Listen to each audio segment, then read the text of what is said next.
From the one and only, this is a Local 10 News Update, sponsored by Wellnex Medical Centers. Good evening, I'm Eden Shekel. And I'm Calvin Hughes, and here's a look at the stories making news on this Thursday night. We're tracking the tropics. You're looking at the path of a growing tropical disturbance in the Eastern Caribbean, coined Invest 98L.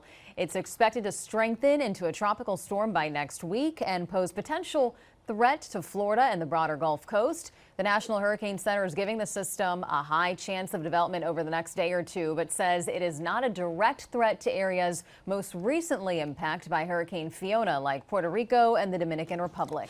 An arrest made after a parasailing accident left a woman dead and a child hurt. Investigators say the vessel's captain, 49-year-old Daniel Couch, cut the tow line using a pocket knife during strong winds, causing the parasail to strike the old 7-mile bridge. The tragic parasailing accident happened on Memorial Day off of Marathon. Authorities say that Couch was unable to provide the FWC with his Coast Guard captain's license and that he claimed to call 911 but did not. Couch is now being charged with manslaughter. Years after Hurricane Irma slammed South Florida and knocked out power to the Hollywood Hills Rehabilitation Center, charges have been dropped for 3 nurses. They were first accused of aggravated manslaughter after 12 nursing home residents died in sweltering heat. In court today, the state announced they're dropping the charges.